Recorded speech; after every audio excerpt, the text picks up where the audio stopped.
A waitress dreaming about business is pathetic. The words landed harder than the crystal wineglass that shattered beside Naomi Brooks's shoes. Conversations stopped across the rooftop restaurant. Forks hovered in midair. Somewhere beyond the glass railings, the Chicago skyline glowed against the cold October night, but inside Whitmore Tower's private dining floor, every eye had turned toward the young black waitress standing perfectly still beside table 12. Naomi didn't flinch. She didn't apologize either. A thin line of red wine crept slowly across the white tablecloth between diamond bracelets, gold watches, and untouched filet mignon. Damian Whitmore leaned back in his chair, his silver cufflinks catching the candlelight as if even the room itself answered to him. At 52, the billionaire founder of Whitmore Capital had the kind of face magazines called visionary and employees called terrifying. His sharp blue eyes stayed fixed on Naomi with cold amusement while several investors around him exchanged awkward smiles, unsure whether to laugh or look away. "Sir," Naomi said quietly, gripping the serving tray tighter against her black uniform, "someone bumped into me." Damian glanced toward the crowded aisle where a guest had clearly backed into her moments earlier, but he didn't care about the truth. "Excuses," he replied smoothly. "That's usually what separates failures from successful people." A few nervous chuckles spread around the table. Naomi felt heat climb into her cheeks, but she forced herself to breathe evenly. Her dark curls were pinned neatly beneath a satin headband, though several loose strands now framed her face from rushing between tables all night. She had worked double shifts for 3 straight weeks. Rent was due in 4 days. Her laptop battery barely held a charge anymore. And hidden inside her worn canvas backpack in the staff locker room sat the prototype for software she had spent 2 years secretly building after midnight. But none of that mattered to the people staring at her now. To them, she was just another waitress carrying drinks beneath a $1 billion chandelier. Damian lifted his bourbon glass lazily. "You know," he continued, loud enough for nearby tables to hear, "people should stop pretending every dream deserves respect. Some people are meant to serve dinner, not build companies." This time the silence hurt worse than laughter. Naomi noticed a young blonde girl standing near the private elevator behind Damian's table. Maybe 16. She wore an expensive cream-colored coat and looked horrified by what she was hearing. Their eyes met for half a second before the girl glanced down quickly. Naomi swallowed hard. Every instinct in her body begged her to walk away before her hands started shaking. Instead, she slowly set the replacement wineglass onto the table with steady fingers. "Is there anything else you need tonight, Mr. Whitmore?" she asked calmly. Damian smirked slightly, disappointed he hadn't broken her composure. "Just competence," he said. Another ripple of uneasy laughter followed. Naomi nodded once. Then she removed the black apron tied around her waist and folded it carefully over her arm. The movement caught everyone off guard. Even the piano music in the corner suddenly seemed too quiet. Damian raised an eyebrow. "Leaving already?" Naomi looked directly at him for the first time since the humiliation began. Her voice stayed soft, but something inside it changed. Something unshaken. "No," she said. "I'm just done serving people who confuse money with intelligence." The air seemed to leave the room all at once. A waiter near the bar froze. One investor nearly spilled his drink. Damian's jaw tightened almost invisibly as Naomi turned toward the elevator without another word. Behind her, phones had already started recording. But Naomi never looked back. And as the elevator doors slowly closed around her reflection, Damian Whitmore had no idea the waitress walking out of his restaurant would one day become the woman who destroyed everything he built. The elevator doors slid shut with a soft metallic whisper, sealing Naomi Brooks away from the stairs, the crystal lights, and the humiliation still echoing across the rooftop dining floor. For a moment, she stood motionless beneath the pale ceiling lights of the private elevator, her folded apron pressed tightly against her chest. Then the silence cracked. Her hands trembled once. Just once. She closed her eyes and inhaled slowly as downtown Chicago glittered beyond the glass walls of Whitmore Tower. 38 floors below, headlights crawled through wet streets like rivers of red and white light beneath the October rain. Naomi tilted her head back against the mirrored wall. She had promised herself years ago that nobody would ever make her feel small again. Yet somehow Damian Whitmore had done it in less than 5 minutes. The elevator reached the lobby with a soft chime. Naomi stepped out into polished marble and gold lighting, moving quickly before anyone could stop her. But just as she reached the revolving doors, a voice called after her. "Wait." Naomi turned carefully. The blonde girl from upstairs stood near the front desk, slightly out of breath beneath her cream-colored coat. Up close, she looked younger than Naomi first thought.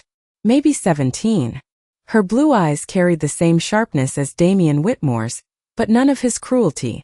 "I am sorry about my father," she said quietly. Naomi blinked. Rain tapped softly against the giant glass windows behind them. "You do not have to apologize for him," Naomi replied. The girl hesitated before extending her hand. "I am Sophia." Naomi shook it gently. Her fingers were freezing cold. Sophia noticed immediately. "You walked here?" she asked. Naomi gave a faint smile. "The train stopped running near my apartment after midnight." Sophia glanced toward the elevators as if afraid someone might overhear them. "He was wrong, you know." Naomi looked at her carefully. "About what?" Sophia swallowed. "About you." For the first time that night, something inside Naomi softened slightly. Outside, thunder rolled far above the city skyline. A black town car waited beneath the tower entrance for Sophia, but she made no move toward it. Instead, she studied Naomi with quiet curiosity. "You did not look embarrassed up there," she admitted. Naomi laughed softly under her breath. "That is because I learned a long time ago that embarrassment is expensive. Once people see it, they keep charging you for it." Sophia stared at her for a second before smiling unexpectedly. It was small, genuine, and sad all at once. "I think that might be the smartest thing I have heard in this building." Naomi tucked her apron into her bag. "You should probably go before your father notices." Sophia nodded slowly, but before leaving, she reached into her coat pocket and pulled out a folded business card. "My father hosts a technology conference in San Francisco every February," she said. "Young founders, investors, artificial intelligence companies." Naomi froze slightly. "Why are you telling me this?" Sophia looked directly at her. "Because people like my father only see uniforms. Somebody should remind them what they miss." Naomi took the card carefully. Printed in silver letters across the front were the words Whitmore Future Summit. The card felt strangely heavy in her hands. "Thank you," she said softly. Sophia stepped backward toward the waiting car, then paused beneath the glowing hotel lights. "For what it is worth," she said, "I do not think you are finished becoming whoever you are." Then she disappeared into the rain. Naomi stood alone beneath the awning long after the car pulled away. Wind swept cold air through the streets while taxis hissed across wet pavement nearby. Slowly, she reached into her backpack and pulled out her old laptop. Several stickers covered the scratched silver surface. One read "Build what they said you could not." Another simply said MIT. The battery indicator blinked red as she opened a half-finished software dashboard glowing against the darkness. Numbers scrolled across the screen. Financial prediction models. Risk detection systems. Market behavior mapping. Naomi stared at the code for several quiet seconds before whispering to herself, "One day he is going to hear my name again." Then she zipped her jacket tighter, stepped into the freezing Chicago rain, and walked toward the train station with the city lights burning behind her like the beginning of a fire. By 3:15 in the morning, the laundromat on West Taylor Street was nearly empty except for the low hum of dryers and the pale blue glow of Naomi Brooks's laptop screen. Outside, freezing rain rattled against the windows while an old neon open sign flickered weakly above rows of spinning machines. Naomi sat cross-legged beside a folding table in the back corner, still wearing the same black pants from her restaurant shift. Her eyes burned from exhaustion, but her fingers moved quickly across the keyboard as lines of financial modeling data streamed down the screen.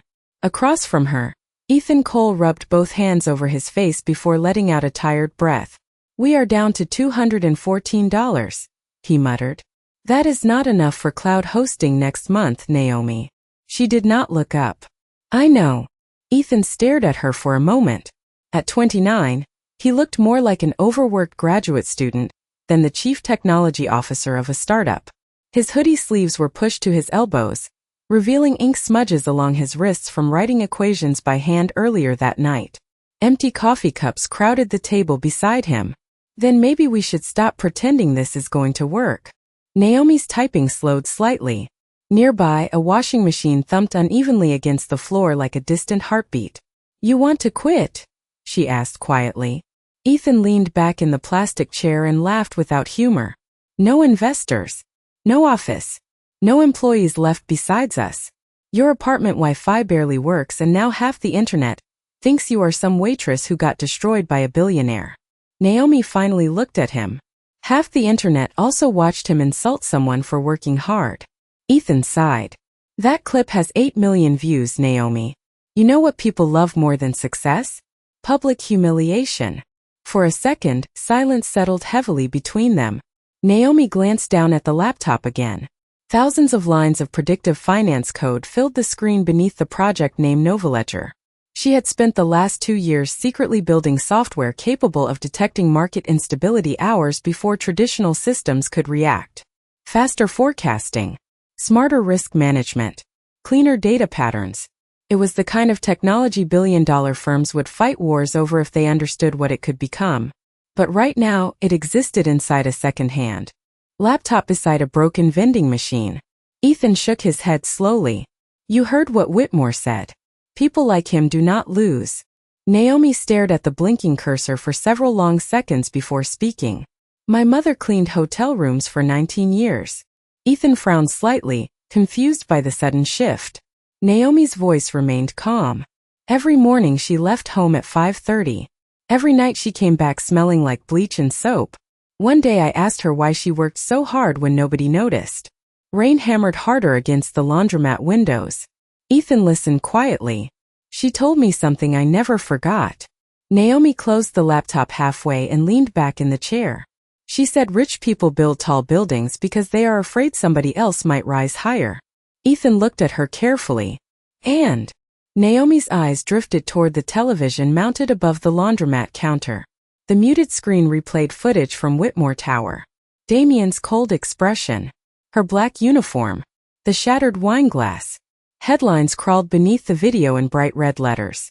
"Billionaire humiliates waitress during private event." Naomi watched the clip without blinking. Then she opened the laptop again. "Then let us build something taller." Ethan let out a slow breath through his nose before finally smiling for the first time all night. "You always sound terrifying when you get quiet." Naomi smirked faintly. "Good." Suddenly the screen flashed red. An alert exploded across the dashboard. "Server connection lost." Ethan shot upright instantly. "No, no, no." He grabbed the laptop as Naomi's face tightened. Another error message appeared. Then another. Their entire beta system began collapsing in real time. Ethan's voice cracked with panic. "The backup servers are failing."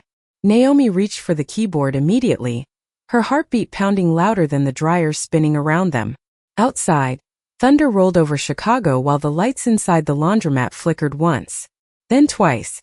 And somewhere 40 floors above the city, Damien Whitmore slept peacefully without the slightest idea that the woman he mocked was fighting through the night to build the company that would one day threaten everything he owned. The laundromat lights dimmed again before stabilizing with a low electrical buzz that made everyone inside glance nervously toward the ceiling. Naomi Brooks leaned over the laptop so fast her chair nearly tipped backward. Error messages flooded the screen in angry red waves, while the server dashboard collapsed piece by piece before her eyes. "We are losing the Singapore test network," Ethan Cole said sharply, fingers flying across his keyboard. "The prediction engine cannot stabilize." Naomi's pulse hammered in her ears. Outside, rainwater streamed down the glass windows in crooked silver lines while traffic lights painted the wet street in flashes of red and green. It was 4:12 in the morning, and the laundromat smelled like detergent, overheated wiring and burnt coffee. Naomi forced herself to breathe slowly. Panic made people sloppy. Sloppy people lost everything. "Run the backup routing system," she ordered quietly. Ethan shook his head immediately. "The backup is corrupted too." Naomi stared at the frozen data graphs. Months of work. Months of unpaid nights. If the servers crashed completely, they would lose every investor demo scheduled for the next quarter. Ethan slammed his hand lightly against the folding table. "I told you we should have taken the smaller acquisition offer in August." Naomi did not answer. She could still remember the investor in Boston smiling politely while offering to buy their software for less money than Damian Whitmore probably spent on wine every week. At the time, Ethan had begged her to accept, but Naomi refused. She did not build Novaledger to become somebody else's hidden product. She built it because she was tired of brilliant people being ignored until rich men repeated their ideas louder. Naomi. Ethan's voice softened slightly. If this dies tonight, maybe that is okay. She finally looked at him. You do not mean that. Ethan rubbed his exhausted eyes. No, he admitted quietly. I just do not know how much more losing I can afford. For a second, the only sound between them was the steady spinning of dryers nearby. Then Naomi slowly stood from the table and walked toward the vending machine near the front window. Her reflection followed her through the dark glass. Tired eyes, damp curls, oversized coat sleeves hiding trembling hands.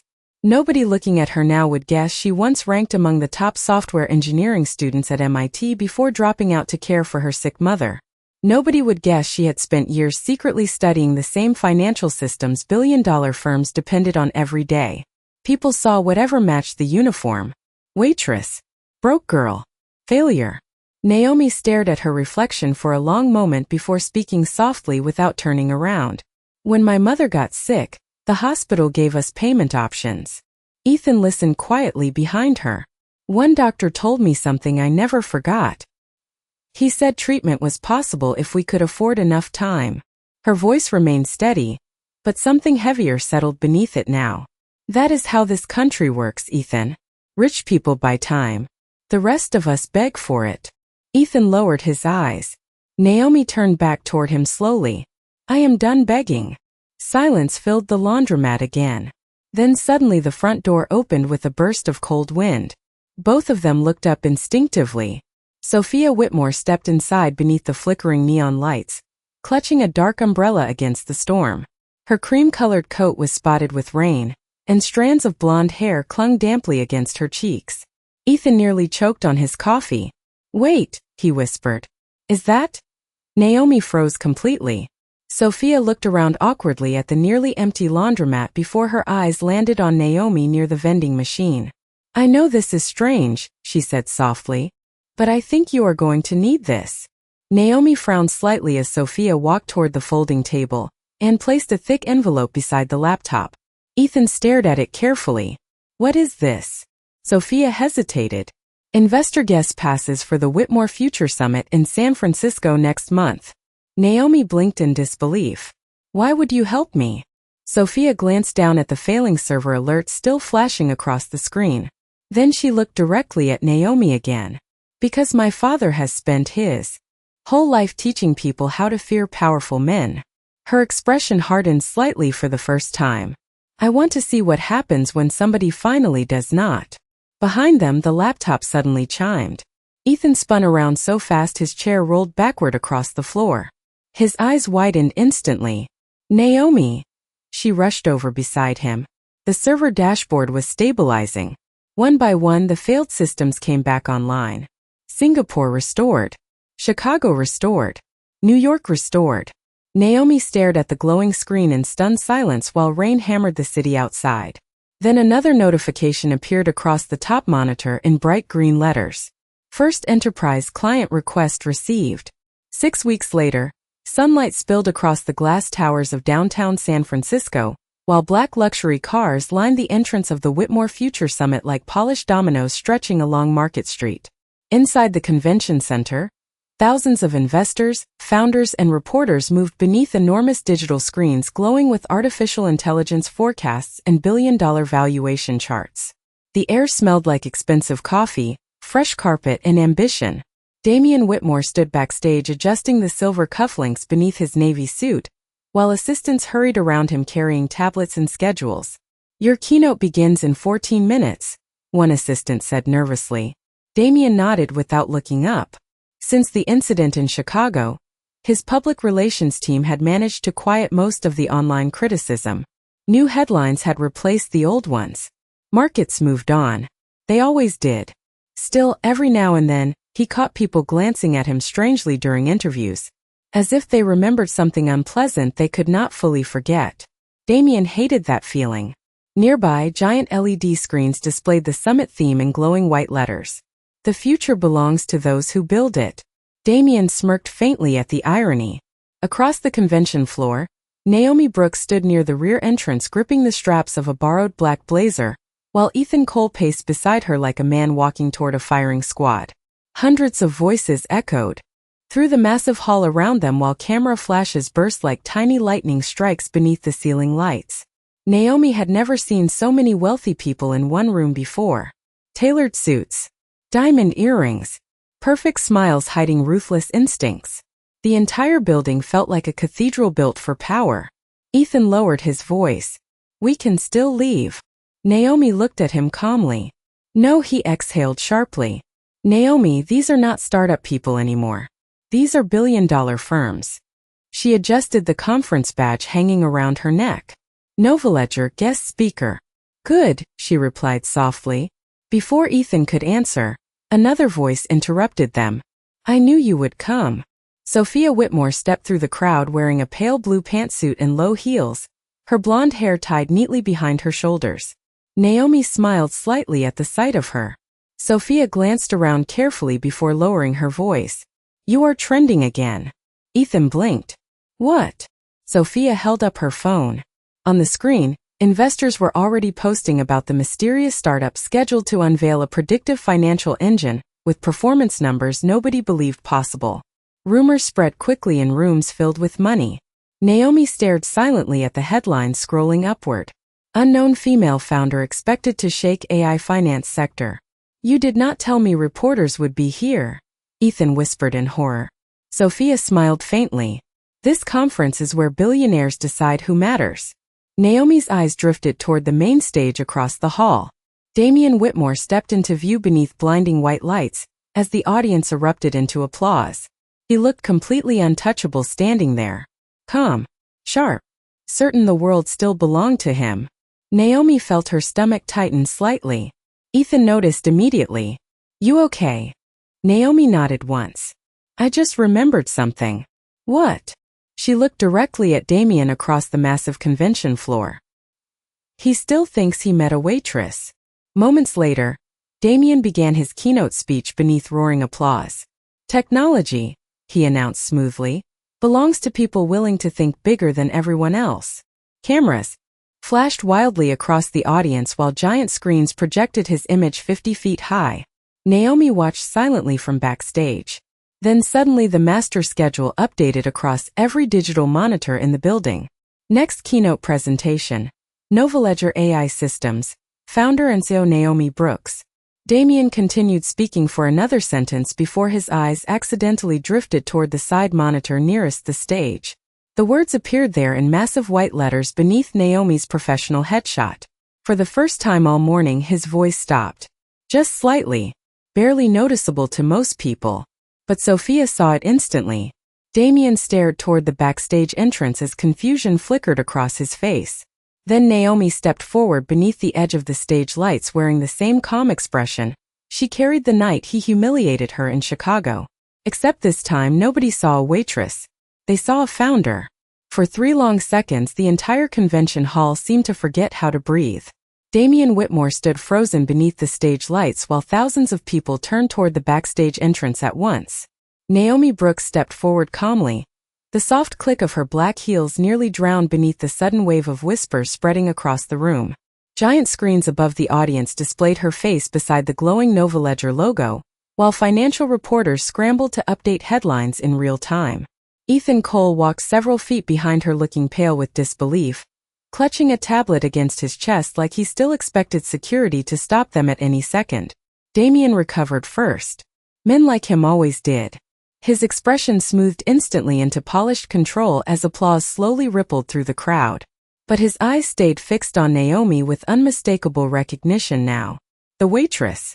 Naomi climbed the stage steps without hurrying. The bright lights reflected across the polished floor beneath her feet while cameras tracked every movement she made.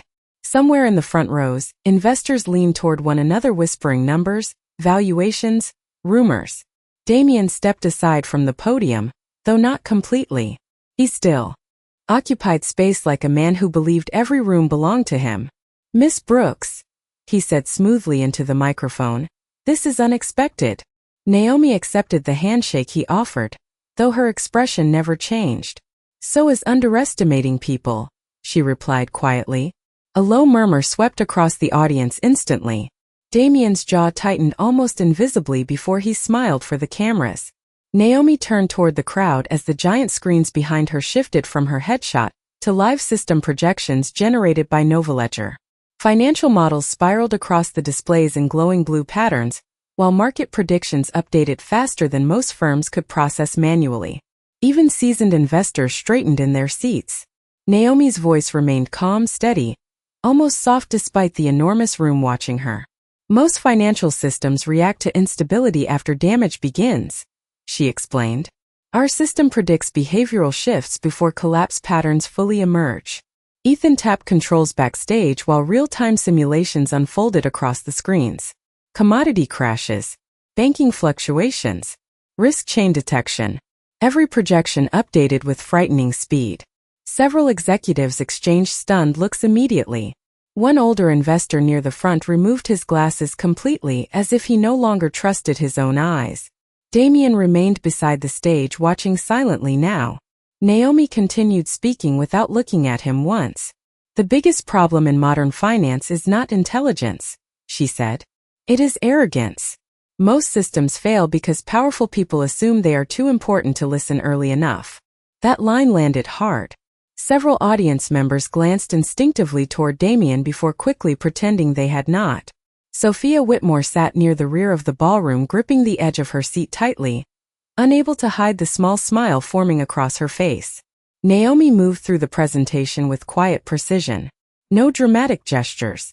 No ego. Just confidence earned through years nobody ever saw. The room began changing slowly around her. At first, people watched with curiosity, then interest, then something far more dangerous: respect. By the time the demonstration ended, the ballroom erupted into applause loud enough to shake the hanging lights overhead. Ethan looked genuinely stunned backstage. Naomi stepped away from the podium just as reporters rushed forward shouting questions over one another. "Miss Brooks, are acquisition talks already happening? What is your projected valuation? Did Whitmore Capital know about this technology?" Damien finally stepped forward again before security lost control of the room. His smile looked perfect for the cameras, but his eyes had gone cold. "Extraordinary presentation," he said carefully. "Perhaps we should discuss future partnership opportunities." Naomi met his gaze for the first time since walking on stage. Around them, flashes exploded from dozens of cameras, while reporters leaned closer hoping to catch every word. "Partnership," Naomi repeated softly. Damien nodded once. "People with vision should work together." Naomi studied him quietly for a moment. Then she gave the faintest smile. "That is interesting," she said. "A few months ago you seemed very certain some people were only meant to serve tables." The silence that followed hit harder than applause ever could. Damien's expression faltered for half a second beneath the stage lights. Just long enough for every camera in the room to capture it forever. By Monday morning, every business channel in America was replaying the same clip on an endless loop. Naomi Brooks standing beneath the summit lights. Damien Whitmore frozen beside her. And the quiet sentence that shattered the room more cleanly than any public scandal: some people were only meant to serve tables. The internet had turned the moment into something unstoppable. On one side of split screen stood the billionaire known for predicting markets before anyone else. On the other stood the black female founder who built a revolutionary financial system from laundromats and late-night shifts. Headlines exploded across phones, airports, coffee shops, and trading floors. Wall Street's newest disruptor. The waitress who outsmarted Silicon Valley. Whitmore Capital faces competition from rising AI startup. Inside Whitmore Capital, headquarters in New York City, the mood had changed completely. The building still gleamed with marble floors and smoked glass offices, but the confidence that once filled every hallway now felt thinner somehow. Nervous, Damien Whitmore stood inside the executive boardroom staring at a massive screen displaying overnight market reports while rain streaked down the windows behind him. 3 clients delayed renewals this morning. One executive admitted carefully. Another cleared his throat. 2 more requested demonstrations from Novaledger.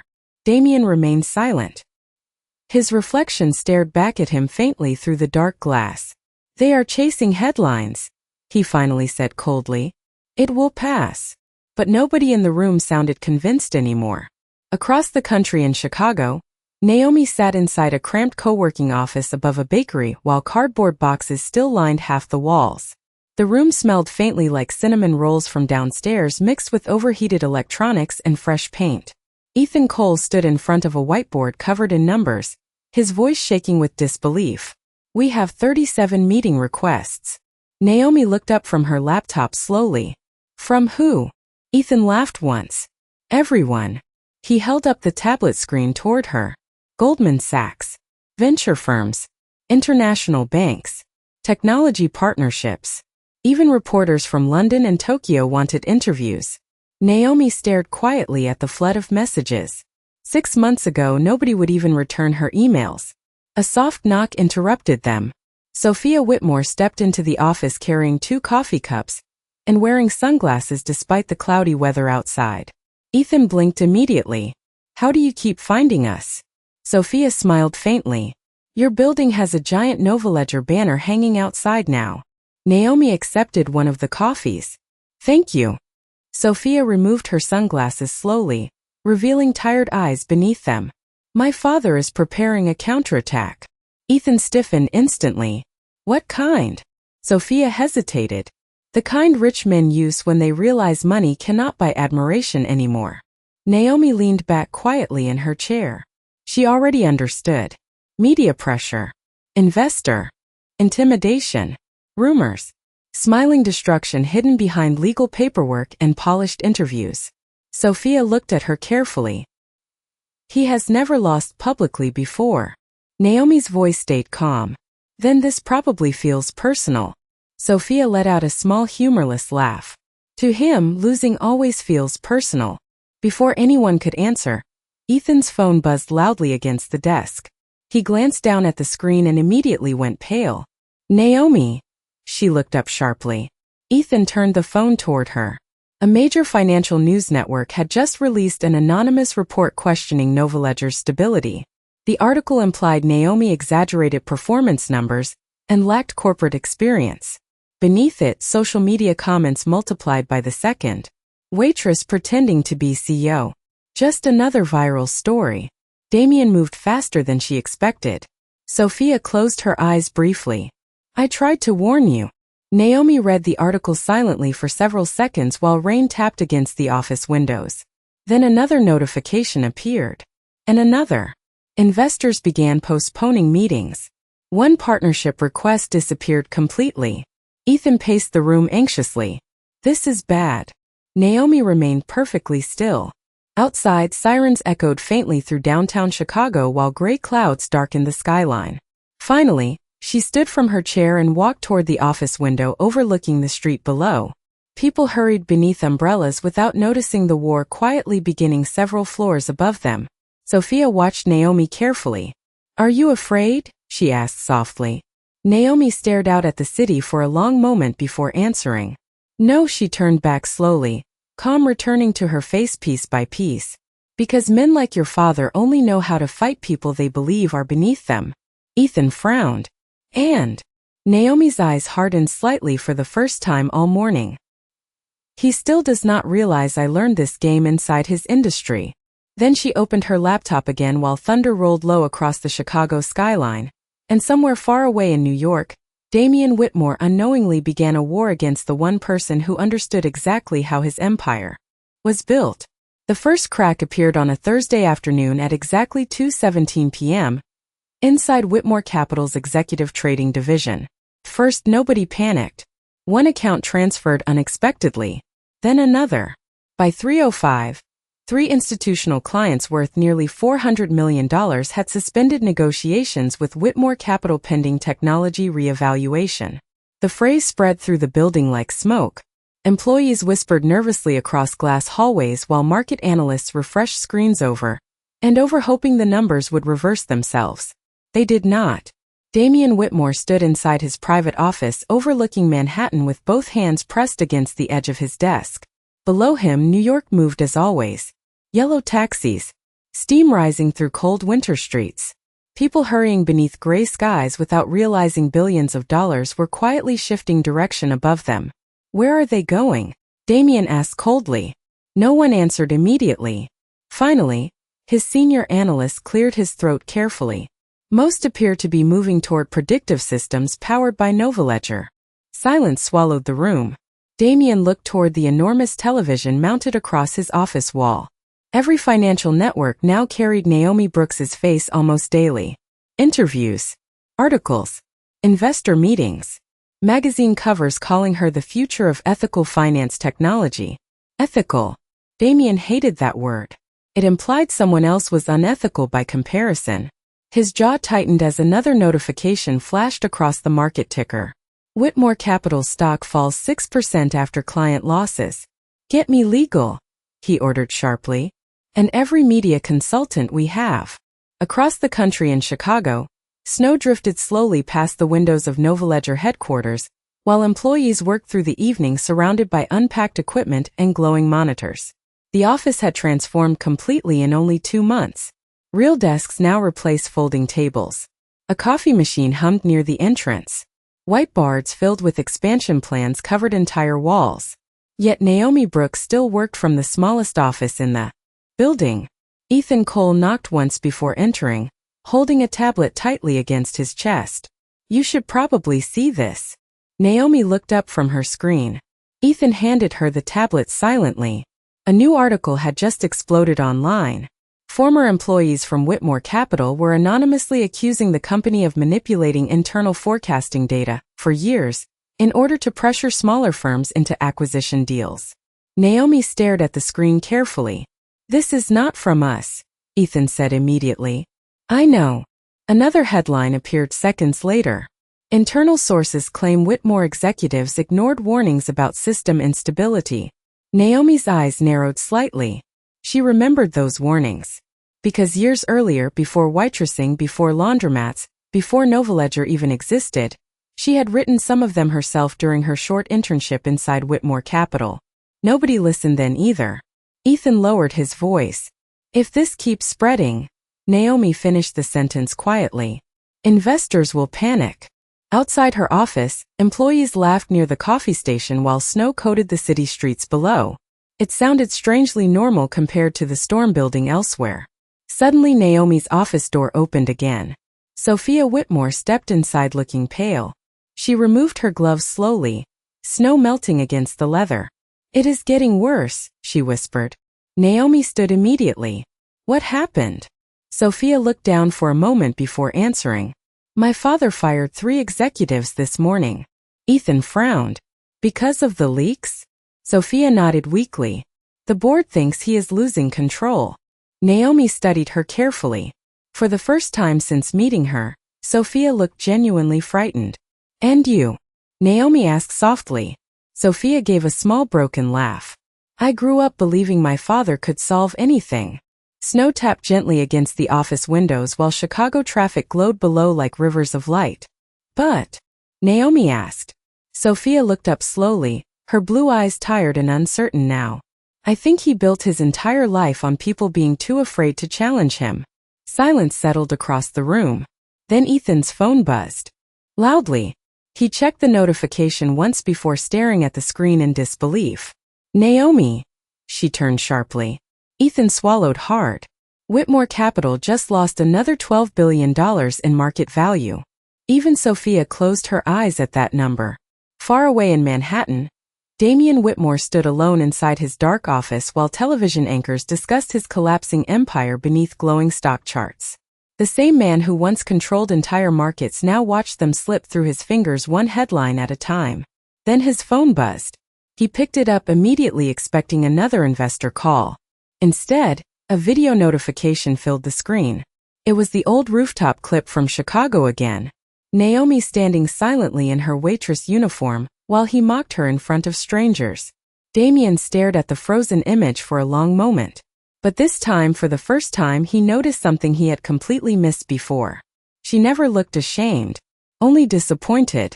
Snow fell softly across downtown Chicago the night Damian Whitmore arrived at Novaledger headquarters alone. No security team followed him. No black town car waited outside with flashing headlights. For the first time in decades, he walked through a city without anyone opening doors for him first.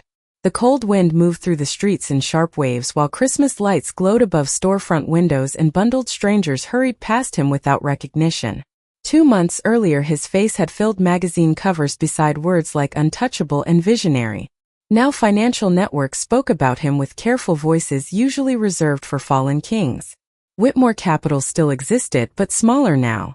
Weaker. The board had stripped most of his control after the investigations and market losses. Investors who once feared disappointing him no longer returned calls as quickly. Damian stepped inside the Novaledger lobby, brushing snow from his dark coat while warm light spilled across polished floors. The building felt alive in a way Whitmore Capital never had. Employees laughed softly near glass offices upstairs. Someone had left half-finished coffee cups beside glowing monitors. Tiny Christmas tree blinked near the reception desk covered in handmade ornaments and sticky notes signed by staff members. It did not feel like an empire. It felt like people building something together. The young receptionist looked up nervously from her computer. Recognition flashed instantly across her face. "Mr. Whitmore," Damian nodded once. "I am here to see Naomi Brooks." She hesitated before reaching for the office phone. "You can go up," she said quietly after a moment. "Top floor." Damian rode the elevator alone beneath soft instrumental music that somehow made the silence feel heavier. His reflection stared back at him in the mirrored walls. Older now. More tired. He thought about the first night he met Naomi in Chicago. The wine glass. The cameras. The satisfaction he felt humiliating someone smaller than himself simply because he could. At the time it felt harmless. Powerful men often confuse cruelty with confidence. The elevator doors opened softly onto the top floor. Naomi stood near the enormous office windows overlooking the snowy Chicago skyline with a mug of coffee warming both hands. She wore a simple dark sweater instead of expensive designer clothes despite now being worth more money than she had probably ever imagined growing up. The city lights reflected softly across the glass around her, while snow drifted beyond the skyline in slow white spirals. Naomi turned as he approached, though she did not look surprised to see him. "I wondered how long it would take," she said quietly. Damian stopped several feet away. For a moment neither of them spoke. The silence between them no longer felt angry, just honest. Finally Damian looked down briefly before speaking in a voice far quieter than the one he used on stages and television interviews. "I came here to say something I should have understood a long time ago." Naomi waited calmly. Damian exhaled slowly. "You were never the failure in that restaurant." Snow tapped gently against the giant windows surrounding them. "I spent my whole life believing power meant winning every room I walked into," he continued. "And somewhere along the way, I forgot how to see people unless they benefited me." Naomi studied him carefully. There was no arrogance left in his face now, only exhaustion and something far more difficult for men like Damian Whitmore to carry. "Shame. Do you know the strangest part?" he asked softly. Naomi did not answer. Damian glanced toward the glowing city below them. "When your company started beating mine, I told myself I hated you because you embarrassed me." A faint sad smile crossed his face. "But the truth is, you reminded me who I became." The room fell quiet again except for the distant hum of computers throughout the building. Naomi walked slowly toward the office coffee machine and poured another cup without asking. Then she carried it back and handed it to him. Damian looked genuinely surprised. "After everything?" he asked quietly. Naomi leaned lightly against the window beside him. "My mother used to say broken people break other people, until somebody decides to stop the pattern." Damian stared down at the coffee warming his hands. Outside, Chicago glowed beneath falling snow while traffic lights shimmered across frozen streets far below them. For the first time in years, neither of them cared about cameras, markets, or headlines anymore. Just two people standing in silence at the top of a building that only existed because one of them refused to stay small after the world told her to.